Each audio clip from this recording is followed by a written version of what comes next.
No. No.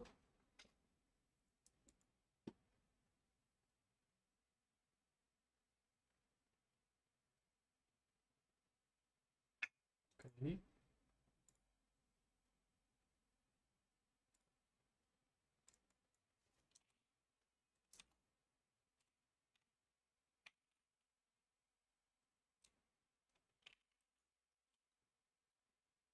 What are we gonna call this live video?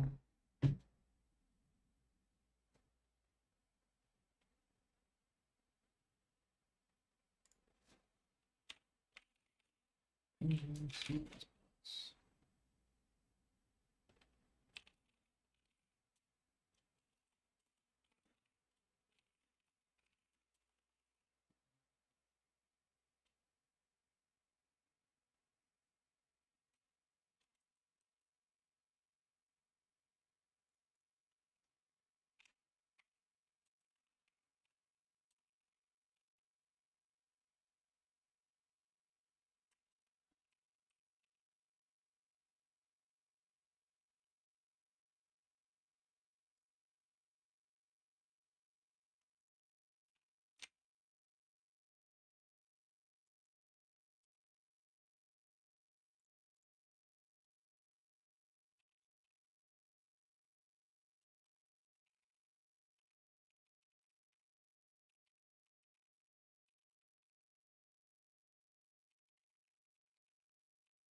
Okay.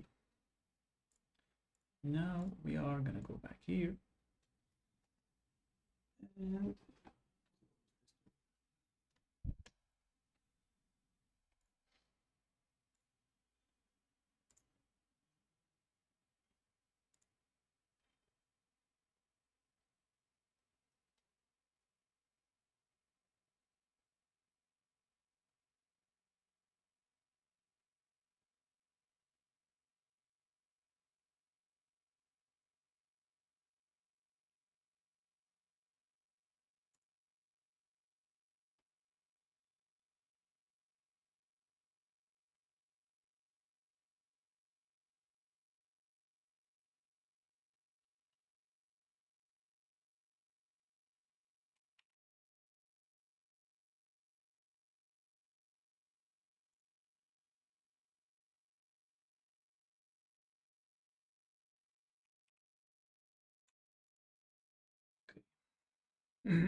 all right. Okay. So we are going to binge C++. Okay, I have some experience with C++ because I have been using it for competitive programming for more than 3 years. But I haven't really been using C++ for any kind of real software engineering.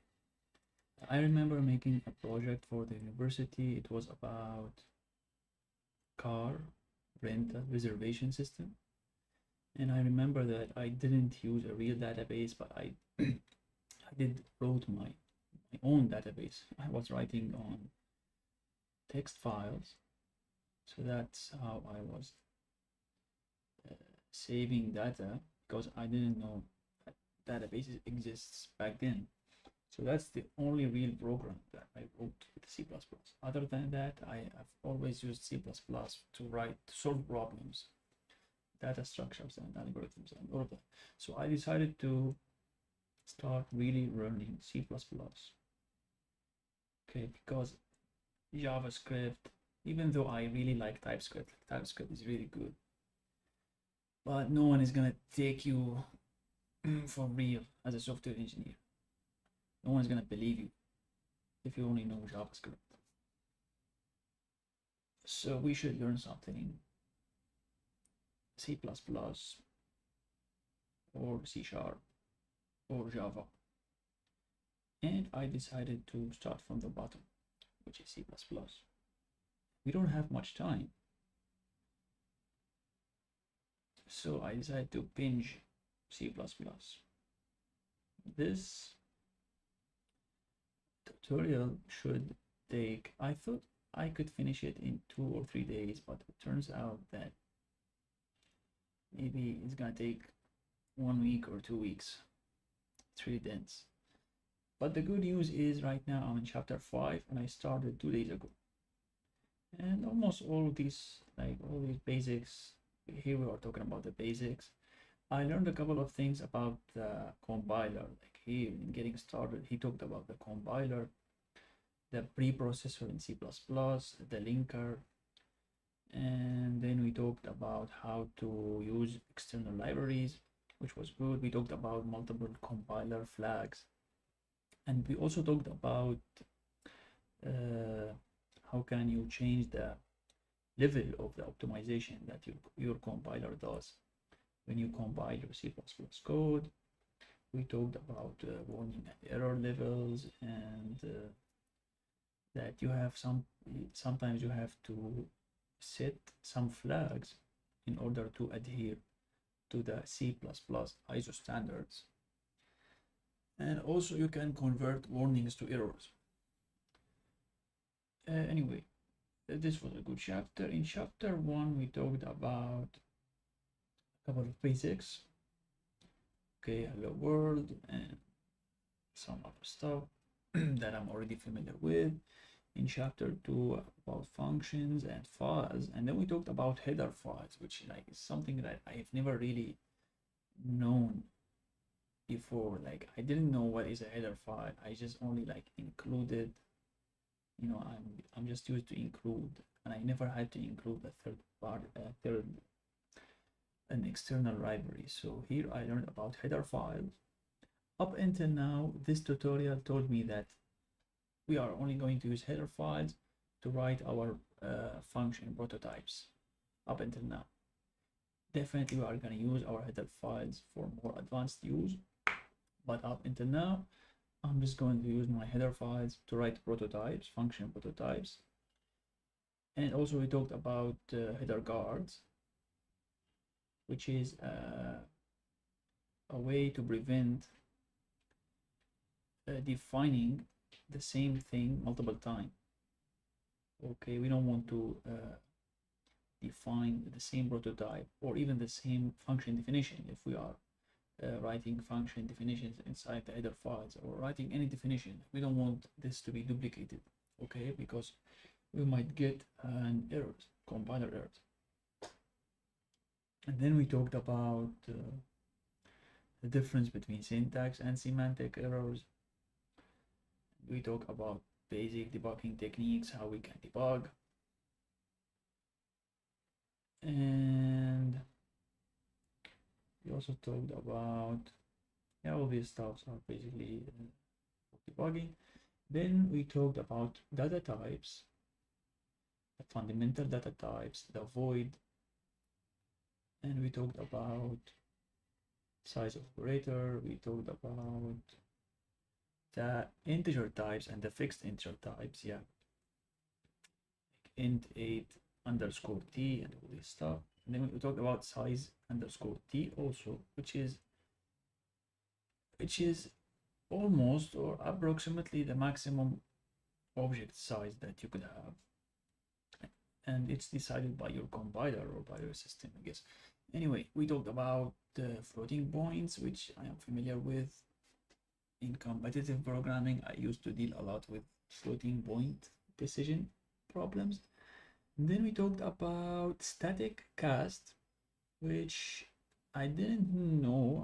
I was used to C style cast, but turns out that in C++ it's better to use static cast because let's see if I can remember the reason. Okay, so C++ static cast is going to be better. I did read a Stack Overflow page about it, but I don't remember what was the cause. Because the cause was that the C++ static cast is more strict in some places. It will refuse to cast things that shouldn't be casted. Like we will, maybe, I don't know, like we will try to cast a double to an int, for example, and I think it's going to produce an error because like we are going to lose some data. But if we do this with the C style casting, I think it's okay. I'm not quite sure. There was another better examples. Anyway, let's test. Okay, here is my setup.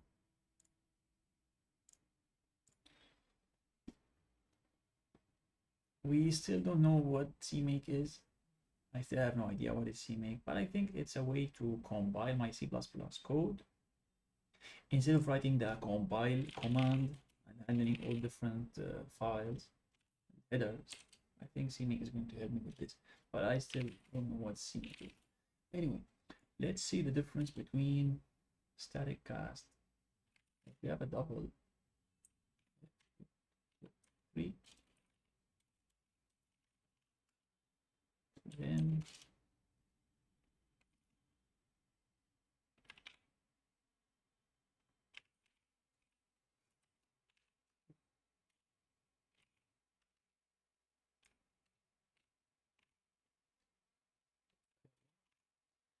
here, I don't know if this is going to be producing error. I don't think.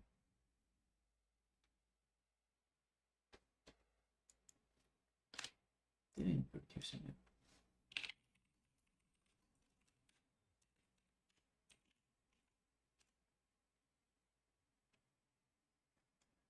No error. Okay.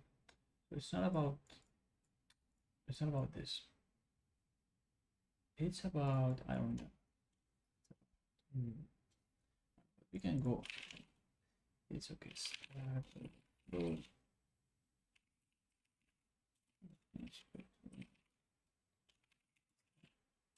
And see this. As you can see, I have been here before, but I don't remember. What was it about? Yeah, they are shaped as see, yeah, they are shaped at the compiler. Okay, so if there is something that couldn't be casted, the compiler will tell you immediately, but in C style, it's not gonna tell you. Yeah, another big benefit is that for differences are yeah, okay, but here we have an example about a pointer or something like really hard. Yeah.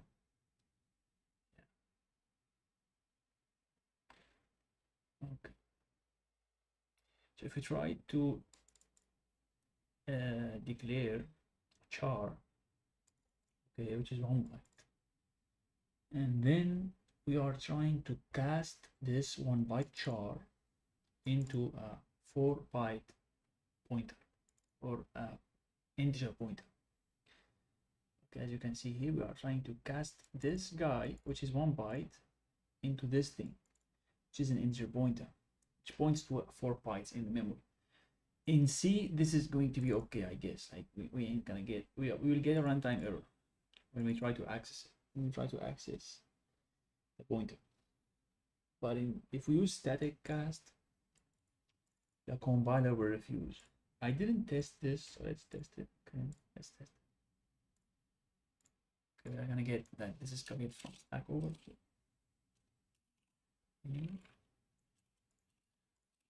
Okay, so we can run this and we get no error. But if we do it here, let's try to do it here.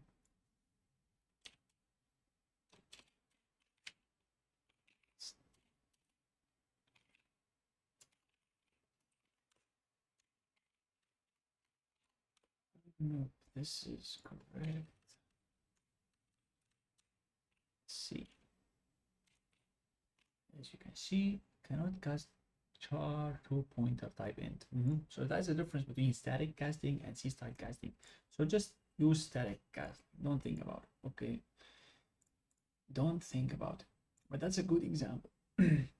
That's a good example. So the point is always use static casting. Anyway, this is chapter 4.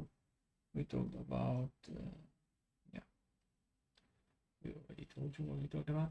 And then in chapter 5, I was up until here. I read this yesterday. It was about constant expressions, which are expressions in C++ that the compiler can execute at compile time. Okay, not at runtime.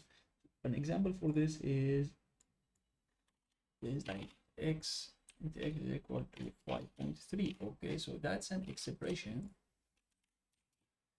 5 plus 4 is a const expression. It can be calculated at compile time. So when we compile our program, the compiler might or might not optimize this by removing 5 plus 4 and replacing it with 9. Okay, this way we don't have to do any CPU cycles when we run this program. Like when we are going to run this program, it's just 9. We don't have to do 5 plus 4 in our CPU. So that's like a const expression. Okay, const expressions may only consist of const variables. Okay, const expression should have a const variable. In order for this const expression to be considered a const expression, it should only consist of literals and const integer variables. For example, if we have like int x equal 9, okay, like this is, we should also use const. Okay, so we have const int x equal 9, and then we can say that we have another expression. For example, const y is equal to x plus 3. X plus 3 is actually considered also a const expression because 3 is a const literal. Okay, every literal in C++ is a const, and x is also a const. We know that it can be used in a const expression because it's a const integer. Okay, and its value can be already predetermined before the runtime. Okay, so also the compiler might optimize this. The compiler will remove this and replace it with 9 plus 3, because we know that x is not going to change. It's const. Y is also const, and this is the x is const, so we can replace x with 9. Anyway, that's the whole idea of const expressions. Okay, that's the whole idea of const expression.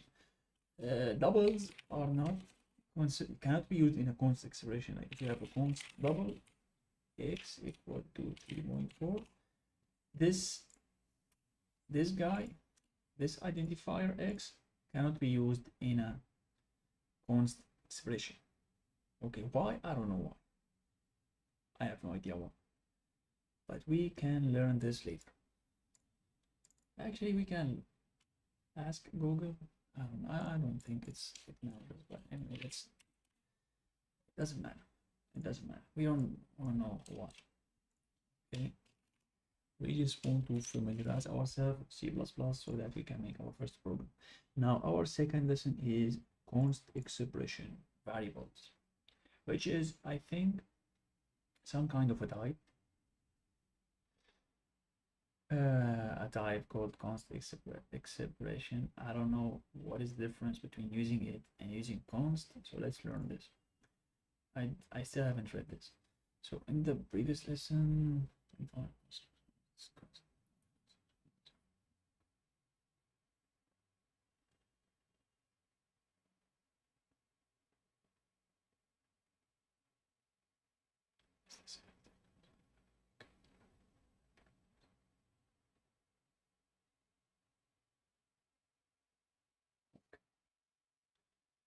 okay, yes, so the difference between const and const expression, I think, is that if you use const expression, the compiler will only allow you to write const expressions.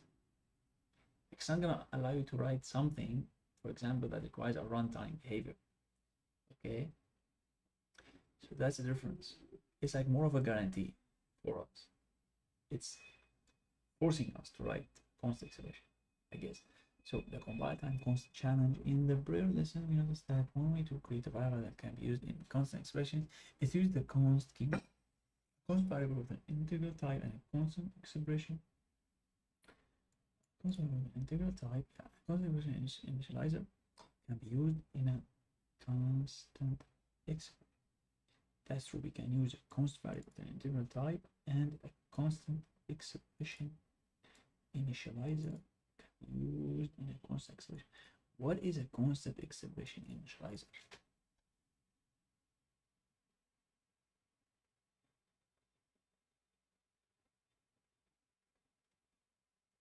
Constant expression initializer.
This is obvious, like okay, like you're defining const, not give it, not initialize it, to initialize it.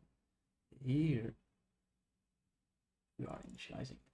This one is going by error because like you're using const, static const, double x. What the?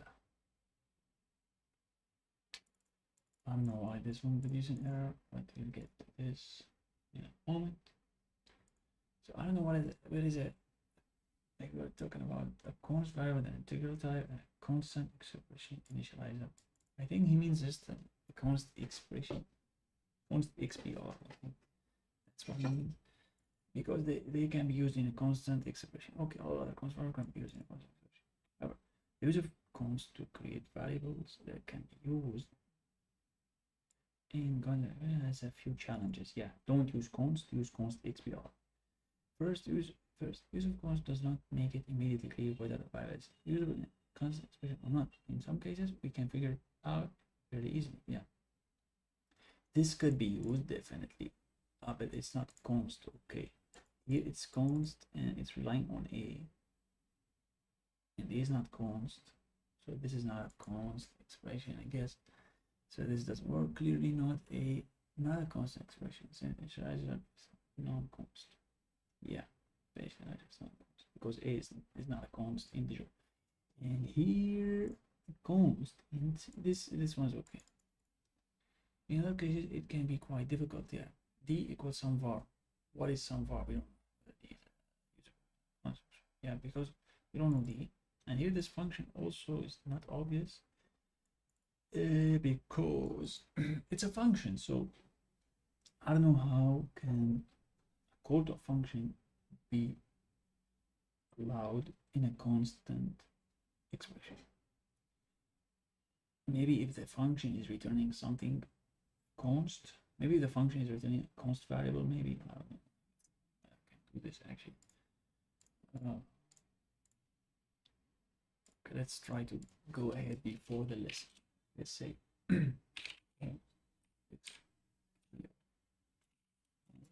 I do this.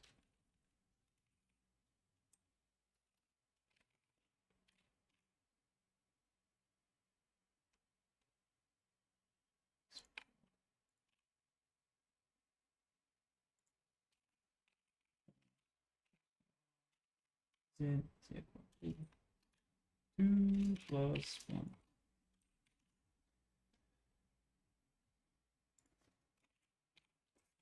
Okay, this works. This actually works. Okay, we can have a function that is returning a const HPR. Can we return a const actually? Yes. Constant must be initialized.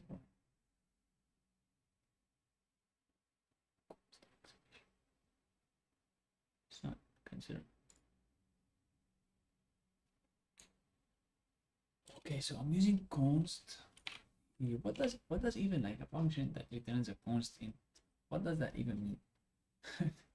I don't know what does that even mean.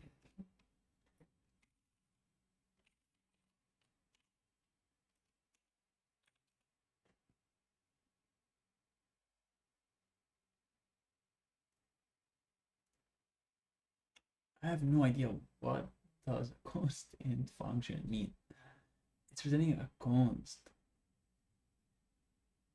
What does that even mean? I mean, this makes no sense. I mean, I can definitely say it will equal to here. It's okay. This identifier has nothing to do with this guy. This is a literal because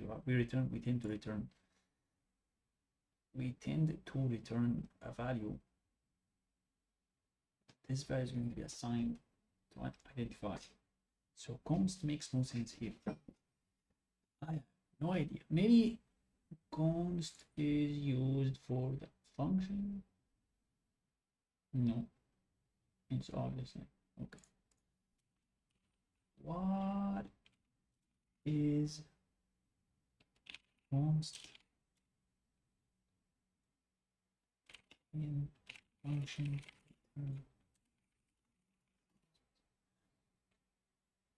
Returning, yeah, okay. What are the use cases for having function return by const value for non-built-in types? Non-built-in types. So maybe for non-built-in types it has no value, but or maybe like for built-in types it has no value. For built-in types, for string, for integer, it doesn't matter.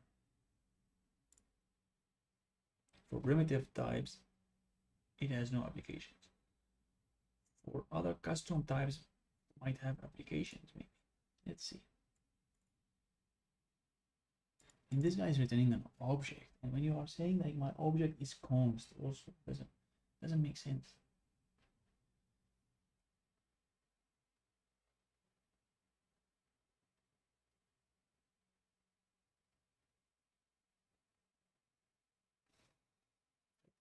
Okay, it's this. What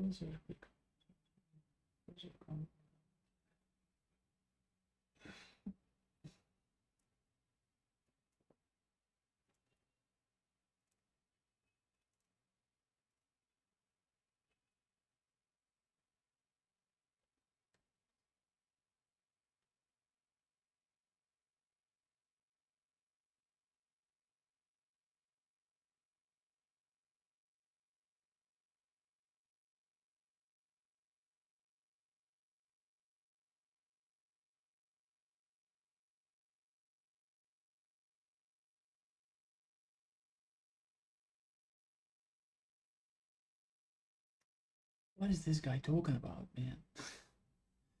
Using const prevents using temporary objects without assignments. Let's get by using const and then we'll be.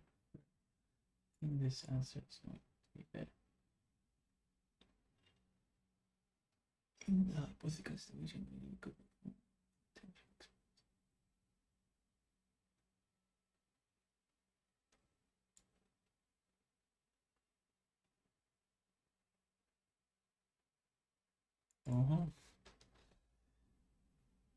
So you cannot call any method on this object or this thing that you are returning until you assign it to an identifier or the value, I guess.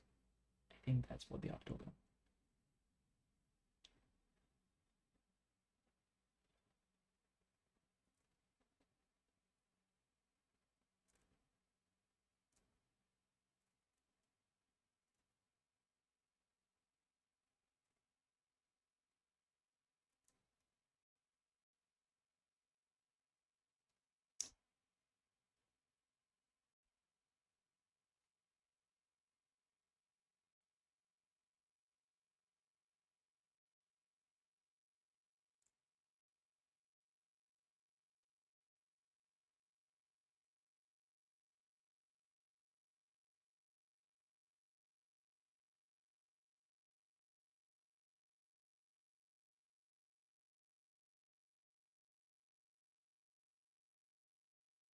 Yeah, this question makes sense.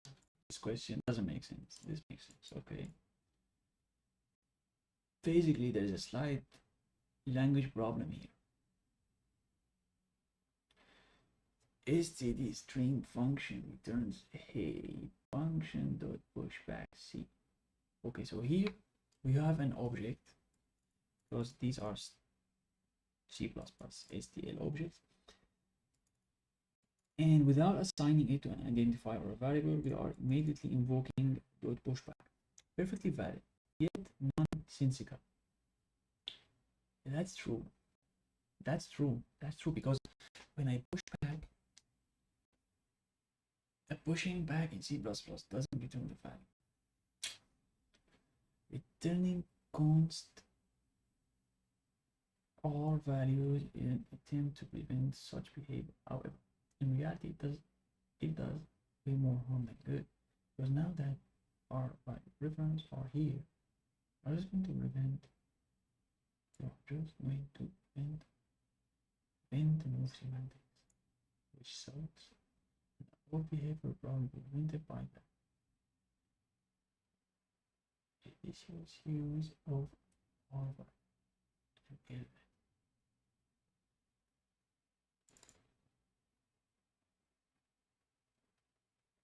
Let's talk about to prevent move semantics. So what does move semantics mean? I have no idea. We are just going to prevent move semantics.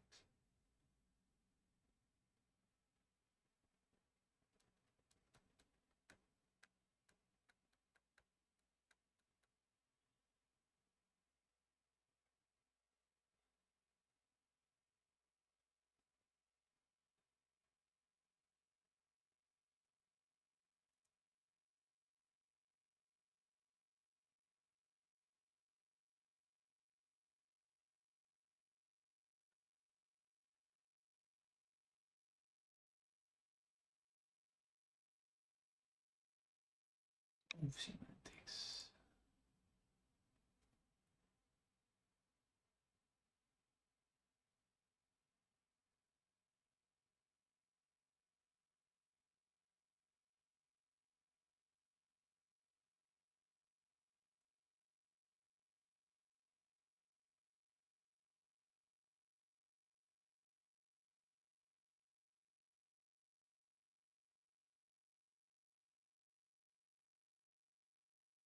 Wait a second.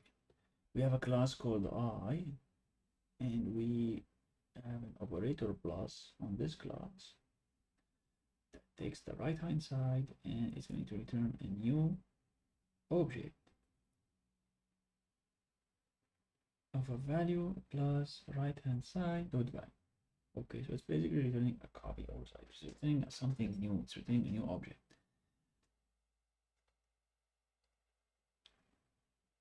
And we have an equal operator. Anyway, we have a private value. We created an A and B objects. And then we said A plus B equal 2. Knowing that the value returned by would normally be represented as 10, but it's clearly being modified. If you get a certain type of scores, this will fail to combine. Okay, but I still don't know like what is the purpose of this.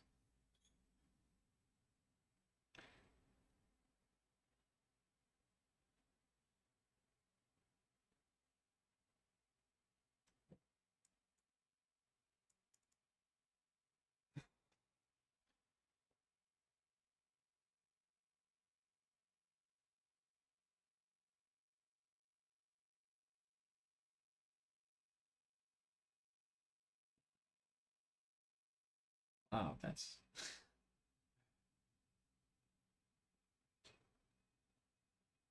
okay.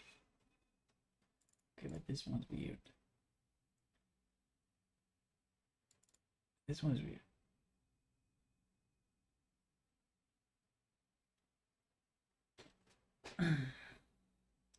So if we declare the object returned by the plus operator as a const, then the compiler will refuse the equal operator. Yes. Even though the equal operator is being overloaded with some different behavior.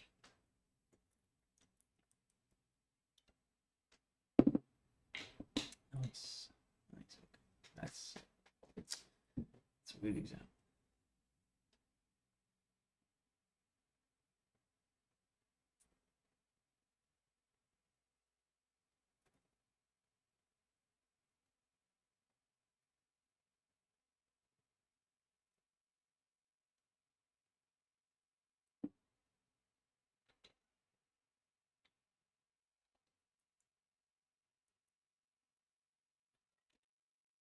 Okay.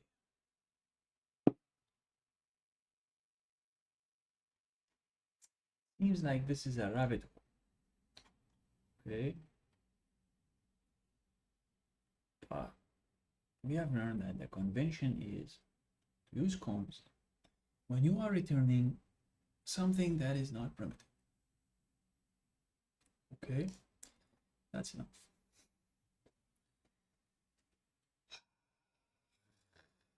Yeah.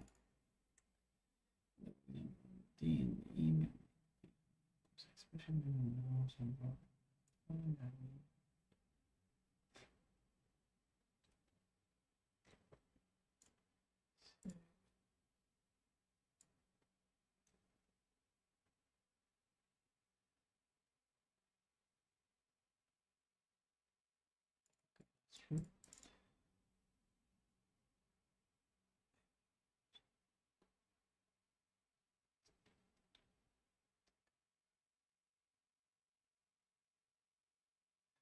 Yeah. So okay. So the case of doubles. So a double variable defined as a const AXPR would be used in a constant expression. So here comes the const expression keyword.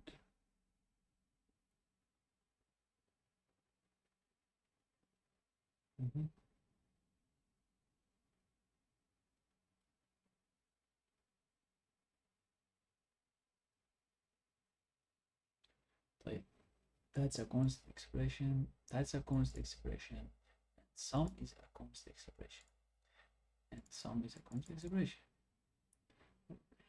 Here, const expression my age is equal to age. Age is defined as 0. So, oh yeah, age is being, we are using cn. And also, age is not const, nor const expression. So, it cannot be used in a const expression.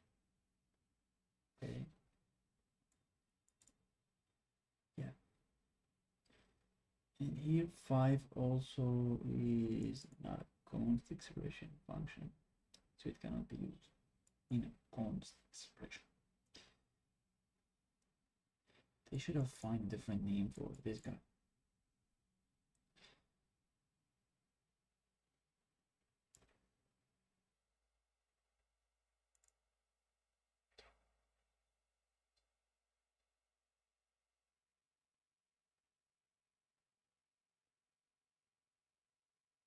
Yeah.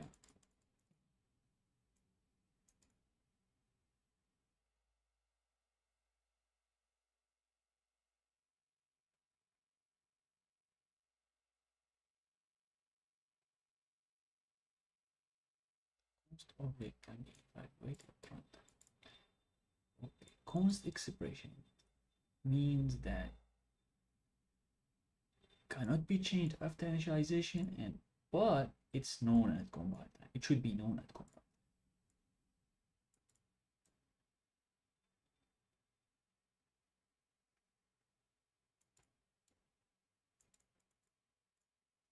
Yeah, it could be evaluated at runtime or compile time because the compiler will decide. But we know that it's known at compile. Must be known at compile. The compiler will decide if it's going to be computed at compile time or at runtime. Composite variables. Const variables are not implicitly const expression. Yeah. Except for constant integer variables with a constant expression initialized. Although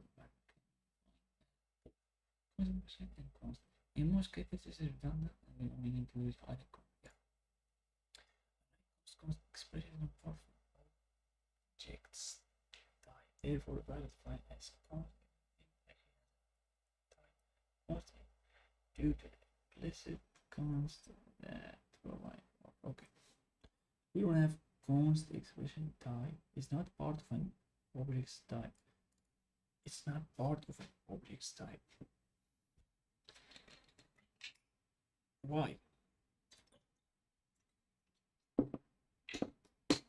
Why it's not part of the object type?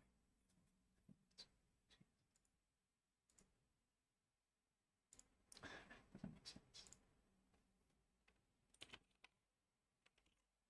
Look at fun. You know that fun is just written in int. It's not written in a const expression int.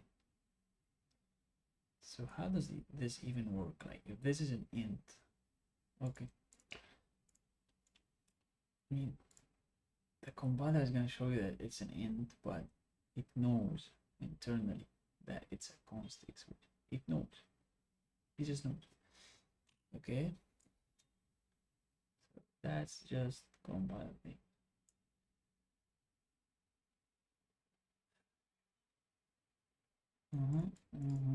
This is constant. Okay. Best practice. Any constant expression should be declared as constant expression. Any constant variable initialized as not a constant expression may be runtime constant should be declared as constant.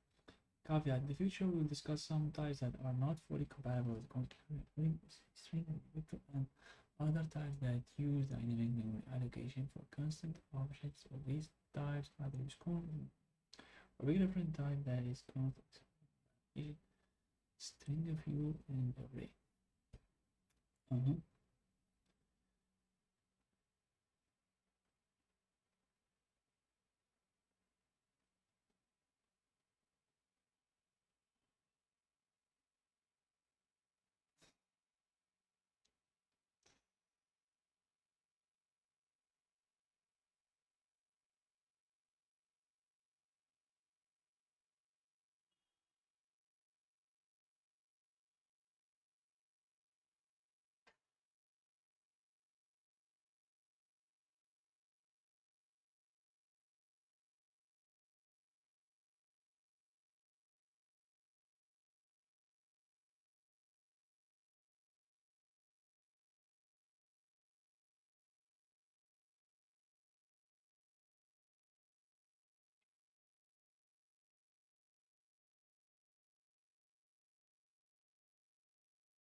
Yeah, this is if we are defining an normal array, normal C array. We need to know the size at compile time. At compile time. So the compiler can ensure the correct amount of memory is allocated for.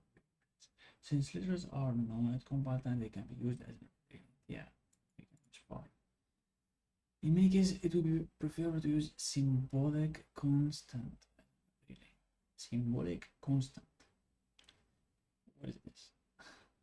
Void magic numbers. Oh yeah. Symbolic constant, I think, is just const variable maybe. Make the array length easier to change if it is used in other places.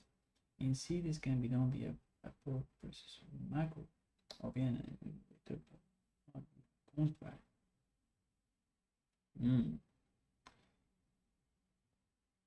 In C, you cannot use a const variable to declare an array. Maybe.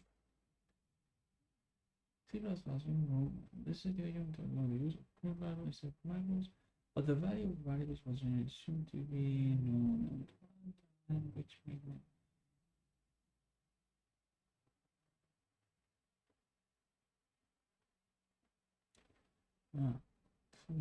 So the constant types with constant this is very not complex. That's beautiful. Okay. She doesn't just make sense for constant.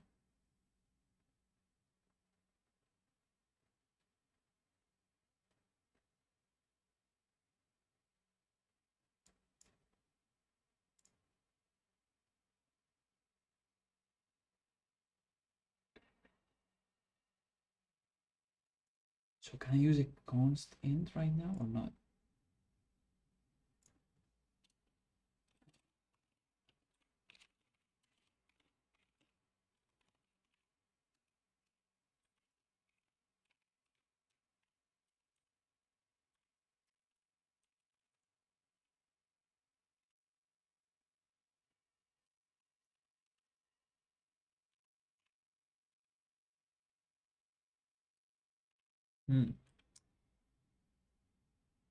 Use of one undeclared identifier x. Yeah.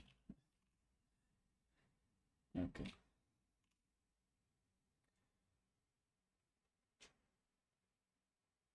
We can use const. Can we use something other than const?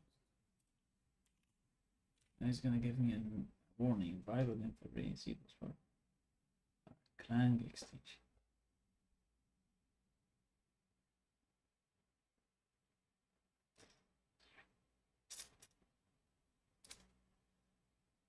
Okay.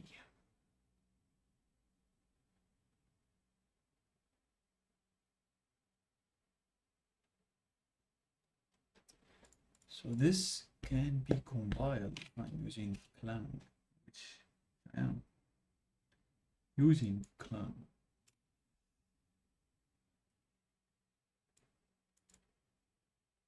We got some warning.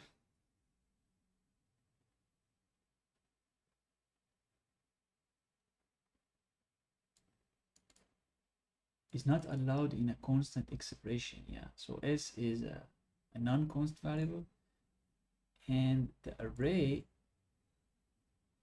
expect a constant expression here. Okay, so we should only write constant expression here. Now if you use const, it's okay because it's going to be a const expression, and we could use const expression, or we could use a macro. We could use a macro. So we could say line size realign.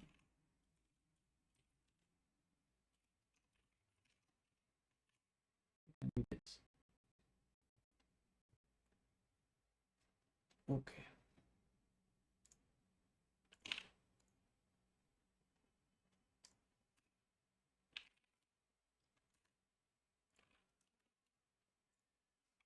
هذا كلمة الفورماتر صراحة يعني.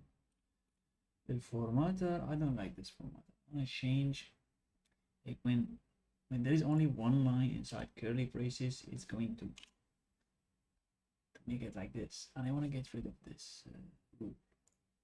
I have no idea. I have no idea where to find it.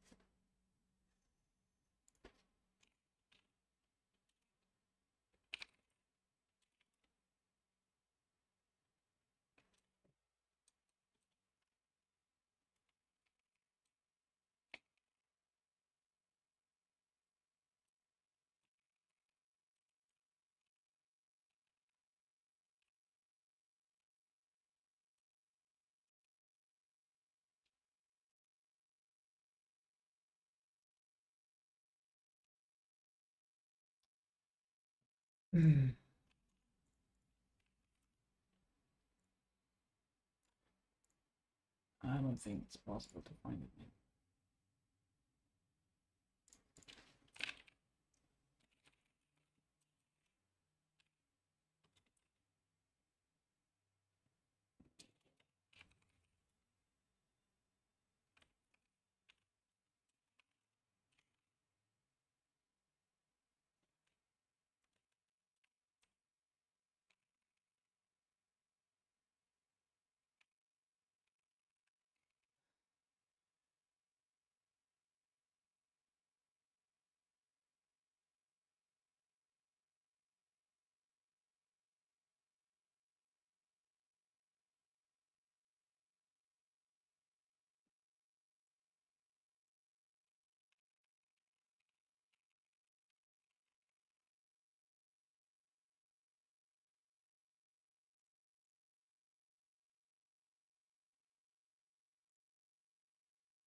I'm not gonna use AI. I have already, as you can see, I already disabled AI from here. I have disabled AI from here. So I'm not gonna use AI to ask it. I'll do this.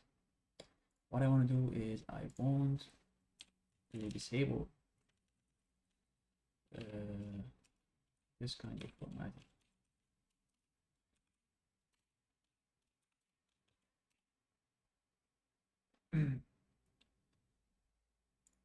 If a code block has only one line and I click on save, which is going to format the file using Clang format, the curly braces and the lines are going to be at the same line.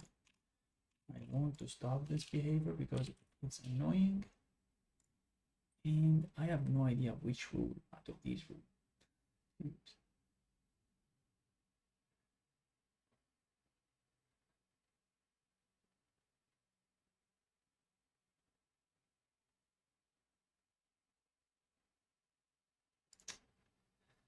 It's indent something, maybe indent one liners. Lambda body indentation.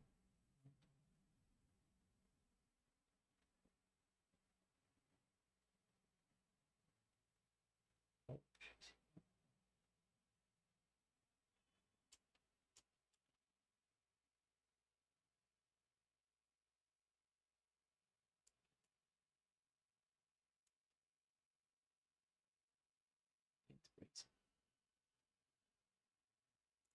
Indent braces. Let's see.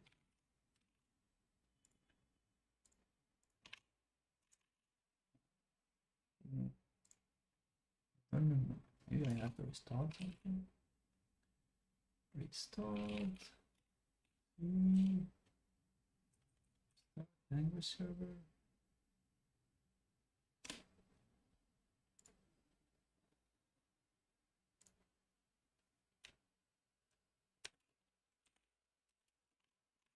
No.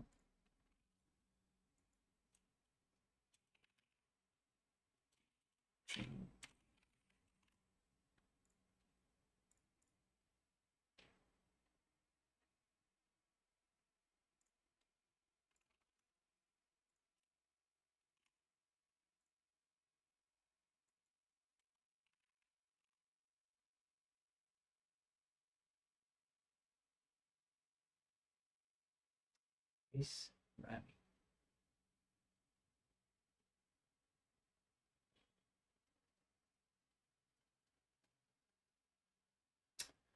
I have no idea. Anyway, let's stop wasting time.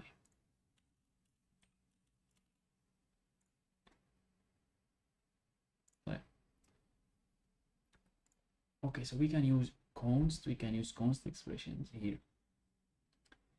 We cannot use a runtime variable unless we are using Clang. Okay, if you are using Clang, it's okay. But I'm actually using Clang here, so why did it give me a warning? Like, I'm using a Clang as my compiler, as my compile time compiler. So it shouldn't have given me any warning.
Okay, so the arguments also must be constant expression. What if I'm not using those arguments in the first place? C++ is insane. This one is not considered a const expression function, okay? Why? Because it's not returning const expression.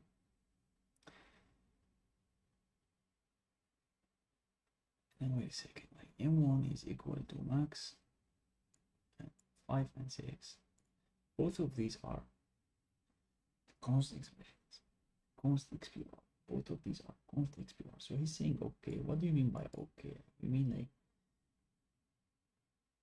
I don't know. Okay.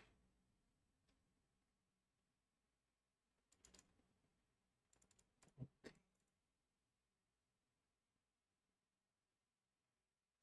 I think he means, what he means by okay is that it will compile. That's what he means by okay. If you use const XPR, okay, then the compiler will force us to only use things that could be used in a const expression. And max function cannot be used because it does not return a const expression. Const expression, const expression, const expression.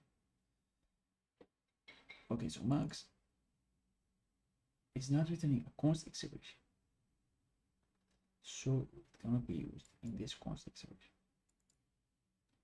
Here, for example, I think we're using Cmax. So this is okay, but this is not a const expression.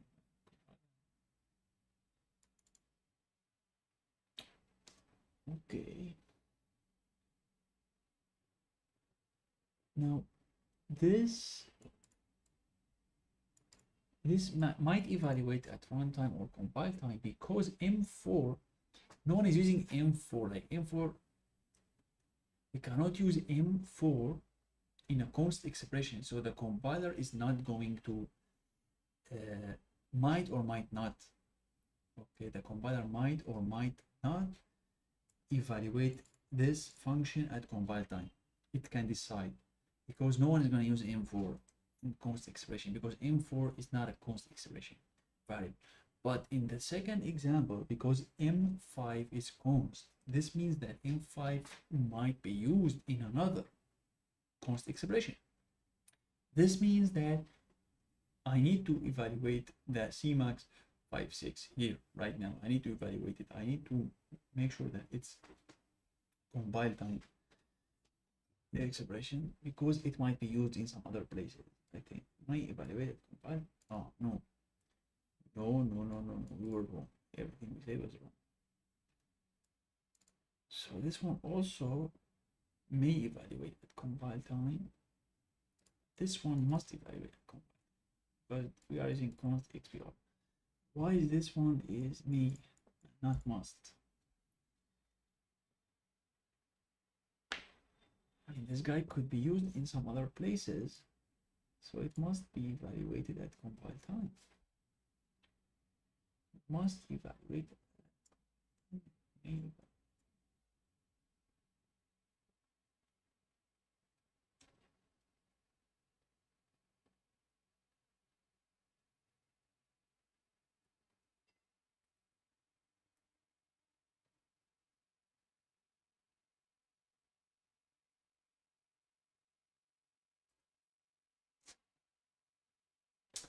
Like,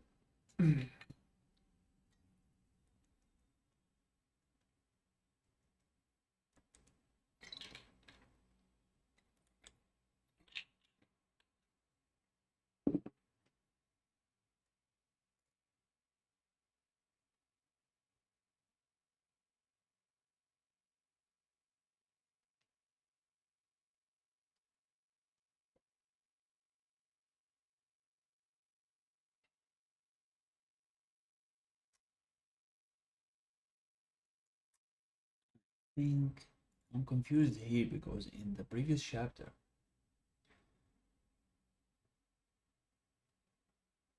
the tutorial said that if something could be used in another const expression, then the compiler will decide to evaluate it at compile time because it might be used in another const expression. So I'm confused here because M5 might be used in most expression. So let's check.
May evaluate time or runtime.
Mm.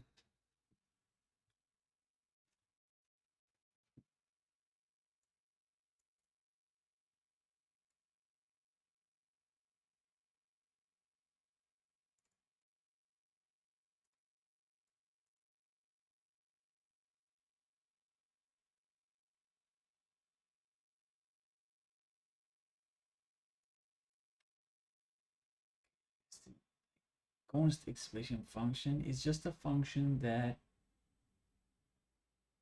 all its parameters or all its arguments are expected to be const expression compatible. They must be, for example, literals, or some const expression variables, and that's it. I think.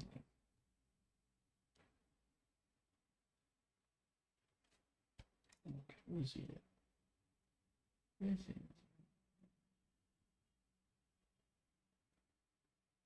5.6 is not introduction to string.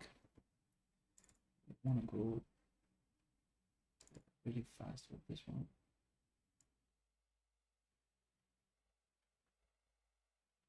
String view, I've never seen it before.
It's gonna read until it finds